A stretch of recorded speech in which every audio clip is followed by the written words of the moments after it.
ซาดิสตอบอะไรครับ ซื้อชิ้นมา1 กิโลซื้อเครื่องในมา1 กิโลอยากกินซาดิบซื้อชิ้นมา1 กิโลซื้อเครื่องในมา1 กิโลอยากกินซาดิบตอนนี้ซาดิบมีแล้วครับกับแก้มมีแล้วเหลือดีกีเนอร์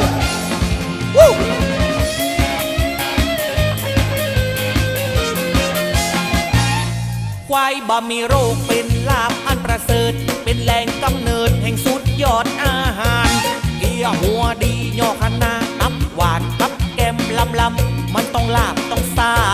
เป็นเวทีเอาไว้ตีลูกกุยเป็นยอดพักปุยไว้ลุยมอน้ำหาเป็นมิกซุยไว้เน็บเอลปอกากินกับสุรามันต้องซาอย่างเดียวซื้อชิ้นมา1 กิโลซื้อเครื่องในมา1 กิโลอยากกินซาดิบซื้อชิ้นมา1 กิโลซื้อเครื่องในมา1 กิโลอยากกินซาดิบโอ้แฮยังมาชอบแต่ดิบนี่มาเฮ้ยนะเอาดิบเจือๆเนอะ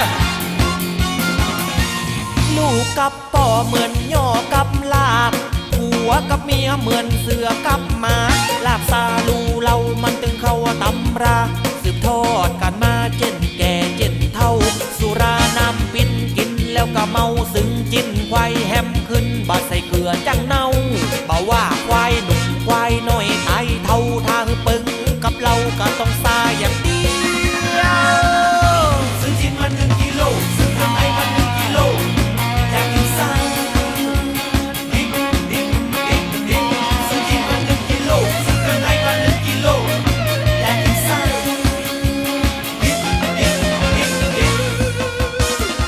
ชอบตั้นมันดิบเนี่ยตั้นดิบไม่ล้ำเลยพ่อนะโจทิ้งนังกระทั่งทิ้งน้องน้อยควายใหญ่ควายน้อยก็ซาล้ำเหมือนกันเอาพริกเข้ามาใส่ผักไห่เข้ามายำของกินลำมันอยู่ที่ปลายลิ้นโบราณเป็นเล่ากันเมินมาน้องเมียท่ายังบัดเต้าซาจินก่อนนั่งจะหิวก่อนเคียวจะหินขอได้ม่วนกับกินอย่างเดียวซื้อชิ้นมา1 กิโลซื้อเครื่องในมา1 กิโลอยากกินซาดิบซื้อชิ้นมา1 กิโลซื้อเครื่องในมา1 กิโลอยากกินซาวู้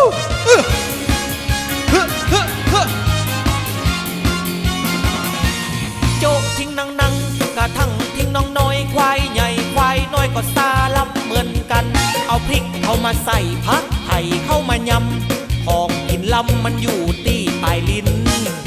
โบราณเป็นเล่ากันเมินมา